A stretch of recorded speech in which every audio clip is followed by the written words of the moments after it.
আরে ভাই, যেটার মালিক আল্লাহ সেটা কি অন্য কেউ দেওয়ার ক্ষমতা রাখে? বেহেশতের মালিক কে? আল্লাহ। আসসালামু আলাইকুম রহমতুল্লাহি ওবরাকাতু। প্রিয় দর্শক মণ্ডলী, জনাব তারেক রহমান সাহেবের কথা শুনে বোঝা যাচ্ছে নির্বাচনের প্রচারণা শুরু হয়ে গেছে আজকে থেকে। ইসির নিয়ম অনুযায়ী আজকে থেকে সকল রাজনৈতিক দলের নেতাকর্মীরা সরাসরি মার্কা নিয়ে ভোট চাইতে পারবেন। আলহামদুলিল্লাহ, ভালো। এখন আপনারা যারা ভিডিওটি দেখতেছেন, কোন মার্কায় ভোট দিবেন একটু কমেন্ট করে জানায়েন। দেখতে চাই আমার এই চ্যানেলে আসলে কোন দলের লোকজন আর কি বেশি আছে। জামাতকে নিয়ে কাদা ছোড়াছুরির শেষ নাই, বিএনপিকে নিয়েও কাদা ছোড়াছুরির শেষ নাই। এরা জান্নাতের টিকিট বিক্রি করতেছে, ওরা ফ্যামিলি কার্ড বিক্রি করতেছে, বিভিন্ন জন বিভিন্ন কিছু দিয়ে দিচ্ছে। জনগণ আসলে সব কিছু পেয়ে যাচ্ছে নির্বাচনের আগেই। নির্বাচন পরে কতটুকু পাবে না পাবে সেটা আসলে বলা যাচ্ছে না।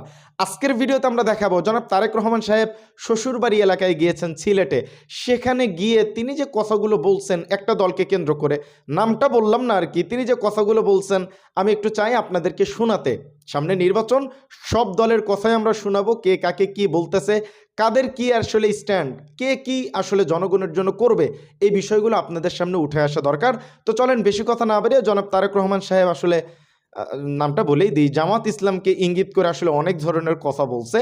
তো তার কথাগুলো একটু শুনে আসি। চ্যানেলে যারা নতুন আসছেন দয়া করে একটু চ্যানেলটা সাবস্ক্রাইব করে দিবেন। কোন মার্কাতে ভোট দিচ্ছেন অবশ্যই একটু কমেন্ট করেন। কিন্তু চলেন জনাব তারেক রহমান সাহেব কি বলছেন একটু শুনে আসি। বাড়ি কই? সুনামগঞ্জ। বাড়ি সুনামগঞ্জ। সুনামগঞ্জ কোথায়? শান্তিগঞ্জ। এই সুনামগঞ্জের মানুষ আছে এখানে? এই লোক আপনাদের মানুষ? আচ্ছা, এখন বলেন, কবে গেছিলেন আপনি? হজ না উমরা গেছিলেন? উমরাতে গেছি 16তে, হজে গেছি 17তে। হজ উমরাতে গেছেন 16তে, হজে গেছেন 17। এখন আমাকে বলেন, আপনি তো উমরা হজ করে এসেছেন, যে মাইকের সামনে দাঁড়ান, আপনি কাবা শরীফে গেছেন। জি। কাবা শরীফের মালিক কে? আল্লাহ। জোরে বলেন। আল্লাহ। কাবা শরীফের মালিক কে? আল্লাহ। আল্লাহ। আমরা মুসলমান সবাই এই দিন দুনিয়ার আমরা যে পৃথিবী দেখি, এই পৃথিবীর মালিক কে? আল্লাহ। এই সূর্য নক্ষত্র যা দেখি তার মালিক কে? আল্লাহ। বেহেশতের মালিক কে? আল্লাহ। দোজখের মালিক কে? আল্লাহ। আচ্ছা, দাঁড়ান, এবার আপনি বসেন এখানে। আপনারা সকলেই সাক্ষী দিলেন দোজখের মালিক আল্লাহ, বেহেশতের মালিক আল্লাহ, এই পৃথিবীর মালিক আল্লাহ, কাবার মালিক আল্লাহ। আরে ভাই, যেটার মালিক আল্লাহ সেটা কি অন্য কেউ দেওয়ার ক্ষমতা রাখে? রাখে না। তাহলে কি দাঁড়ালো? নির্বাচনের আগেই একটি দল এই দিব ওই দিব বলছে, টিকিট দিব বলছে না? যেটার মালিক মানুষ না সেইটার কথা যদি সে বলে, এক সেরে কি করা হচ্ছে? হচ্ছে না? যার মালিক আল্লাহ, যার অধিকার শুধু আল্লাহর একমাত্র, সবকিছুর অধিকার উপরে আল্লাহর অধিকার। কাজেই আগেই তো আপনাদেরকে ঠকাচ্ছে, নির্বাচনের ফলে তাহলে কেমন ঠকাবে আপনাদেরকে বোঝেন এবার। শুধু ঠকাচ্ছেই না মানুষকে, যারা মুসলমান তাদেরকে শিরকি করাচ্ছে তারা। নাউজুবিল্লাহ।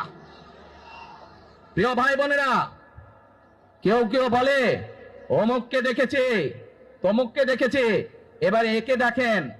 প্রিয় ভাই বোনেরা, 1971 সালের যুদ্ধ, যেই যুদ্ধে লক্ষ মানুষের প্রাণের বিনিময়ে এই দেশ স্বাধীন হয়েছে, আমাদের এই প্রিয় মাতৃভূমি, সেই মাতৃভূমিকে স্বাধীন করার সময় অনেকের ভূমিকা আমরা দেখেছি, যাদের ভূমিকার কারণে এই দেশের লক্ষ লক্ষ ভাইয়েরা শহীদ হয়েছে, এই দেশের লক্ষ লক্ষ মা বোনেরা তাদের সম্মান হানি হয়েছে। কাজে তাদেরকে তো বাংলাদেশের মানুষের মধ্যে দেখেই নিয়েছে। এখন প্রিয় ভাই বোনেরা, এই কুফরের বিরুদ্ধে, এই হঠকারিতার বিরুদ্ধে, এই মিথ্যার বিরুদ্ধে আমাদেরকে ঐক্যবদ্ধ হতে হবে। আমাদেরকে ওই যে টেক ব্যাক বাংলাদেশে থাকতে হবে। আমরা দেশকে স্বৈরাচার থেকে মুক্ত করেছি, এখন মানুষের অধিকারকে প্রতিষ্ঠিত করতে হবে। শুধু ভোট, শুধু কথা বলার অধিকার প্রতিষ্ঠিত করলে হবে না, মানুষকে স্বাবলম্বী করে নিজের পায়ে গড়ে তোলার ব্যবস্থা করতে হবে। প্রত্যেকটি মানুষ, বাংলাদেশের মানুষ যাতে ঠিকভাবে ভালোভাবে খেয়ে পড়ে বেঁচে থাকতে পারে, প্রত্যেকটি মানুষ যাতে নিরাপদে রাস্তায় চলতে পারে, সেই ব্যবস্থা করতে হবে। সেটাই হচ্ছে টেক ব্যাক বাংলাদেশ। আমরা বিগত 15 বছর দেখেছি, অমুককে বলে এসেছি তমুককে ক্ষমতায় রাখার জন্য, বলেছিল না? সেজন্যই বলেছি, দিল্লি নয়।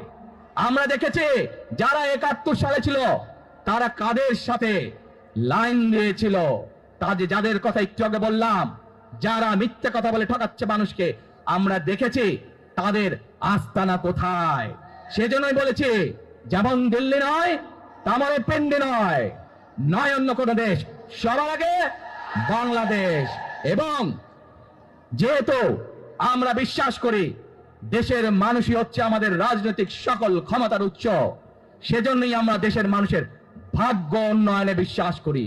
এবং সংক্ষেপে আপনাদের সাথে যেই কথা বললাম, শুধু ভোট এবং কথা বলার অধিকার না, বিএনপি চায় আপনাদের দেশের মানুষকে অর্থনৈতিকভাবে স্বাবলম্বী করে তুলতে, দেশের নারী সমাজকে, মা বোনদেরকে, দেশের যুব সমাজকে, দেশের প্রত্যেকটি কৃষক সহ প্রত্যেকটি শ্রেণী পেশার মানুষকে বাংলা বিএনপি চায় আগামী দিনে ইনশাআল্লাহ সরকার গঠন করে প্রত্যেকটি মানুষকে স্বাবলম্বী করে গড়ে তুলতে।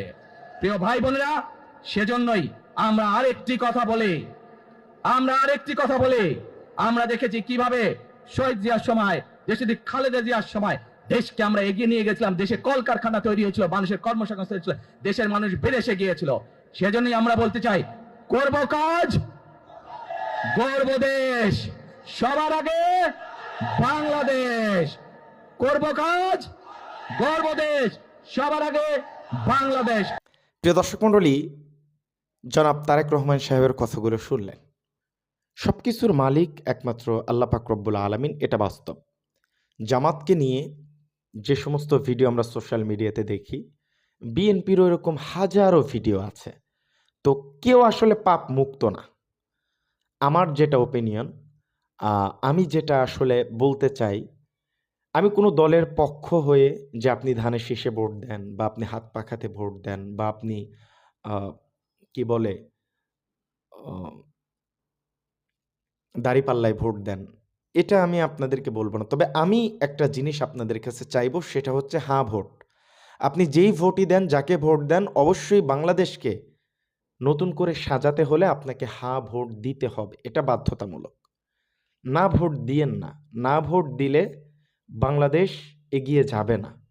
আবারও যে স্বৈরশাসক শেখ হাসিনা যে পলিসিতে আসলে বাংলাদেশকে পরিচালনা করতে যাচ্ছিলেন, তিনি যে স্বৈরশাসক হয়ে উঠেছিলেন, এটার একমাত্র কারণ হচ্ছে এই হ্যাঁ ভোটের সিস্টেম ছিল না। কেউ চাইলেও দুইবারের বেশি প্রধানমন্ত্রী থাকতে পারবে না। যেমন তারেক রহমান সাহেব, এবার যদি বিএনপি ক্ষমতায় আসে, তারেক রহমান সাহেব প্রধানমন্ত্রী হবেন। পরবর্তীবার যদি আবারও বিএনপি ক্ষমতায় আসে, তাহলে তারেক রহমান সাহেব লাস্ট বা সুযোগ পাবেন, এরপরে নতুন নেতৃত্ব উঠে আসবে। তো এটা আসলে আপনি যদি হ্যাঁ ভোট দেন তখনই সম্ভব। ফ্যাসিবাদ কায়েম যদি করতে না চান, আপনাদের সন্তানকে যদি হারাতে না চান, তাহলে হ্যাঁ ভোট আপনাকে দিতে হবে, এটা দিতেই হবে। এর মানে বিপরীতে আর কিছু ভাবার কোনো সুযোগ আপাতত নাই। ঠিক আছে? তো জামাত ইসলাম জান্নাতের টিকিট বিক্রি করতেছে, অনেক জায়গায় বিএনপি নেতাকর্মীরা ফ্যামিলি কার্ড টাকা দিয়ে বিক্রি করতেছে, বিএনপি নেতাকর্মীরা অনেক সময় জয় বাংলা স্লোগান দিচ্ছে, শেখ হাসিনার সন্তান কোকোকে বানায়া দিচ্ছে, এরকম অনেক ভিডিও আমরা দেখতে পাচ্ছি। তো এই সমস্ত উদ্ভট কথাবার্তা, বিভিন্ন ধরনের কাট ক্লিপ, পুরো বক্তৃতা না চালিয়ে এটা বিভ্রান্তকর কাদা ছোড়াছড়ির যে একটা নষ্ট রাজনীতি বাংলাদেশে চলে আসতেছে অনেক আগে থেকে, তো সেটা করা যাবে না। এতে একে অপরের ক্ষতি। বিএনপি নির্বাচনী প্রচারণায় গিয়ে জামাতের প্রচারণা করতেছে, জামাত ইসলাম নির্বাচনের প্রচারণা করতে গিয়ে ধানের শীষের প্রচারণা করে আসছে। এই জিনিসগুলো কিন্তু একে অপরের মার্কেটিং করতেছে। খারাপ মার্কেটিং করুক, কিন্তু মাথার ভিতরে তো দাঁড়িপাল্লা নামক একটা ভোটার যে আছে এখানে, সেটা তো যাচ্ছে, তাই না? যে যার জায়গা থেকে তার ভিশন সেটা জাতির সামনে রাখেন। অবশ্যই যাকে ভালো মনে করবে সবাই তাকেই ভোট দিবে। কাদা ছোড়াছড়ি রাজনীতি আসলে খুব একটা ভালো লাগে না। তবে তারেক রহমান সাহেব জায়গা মতো দেওয়া শুরু করছে প্রথম দিন থেকে। এখন দেখা যাক জামাত ইসলাম থেকে এরকম কোনো আপডেট আসে কিনা। জামাতের একজন 13 আসনের তারেক জিয়ার আসনের একজন যিনি ডক্টর, তিনি তারেক রহমান সাহেবকে কোনো প্রার্থী মনে করতেছেন না। এটাও আসলে কেমন জানো না, যে ভোট হওয়ার আগেই আপনি ধরে নিচ্ছেন যে আপনিই জিতবেন। ওভার কনফিডেন্স আসলে ভালো না। আল্লাহ পাক রব্বুল আলামিন যাকে কবুল করবেন তিনিই জিতবেন, এটাই আমরা দোয়া করব। যার দ্বারা জনগণ জাতির উন্নয়ন হবে, আল্লাহ পাক রব্বুল আলামিন যেন তাকেই বিজয় দান করেন, এই আশা ব্যক্ত করে আজকের ভিডিও এখানেই শেষ করছি। ভালো থাকবেন, সুস্থ থাকবেন। আসসালামু আলাইকুম ওয়া রাহমাতুল্লাহি ওয়া বারাকাতুহু।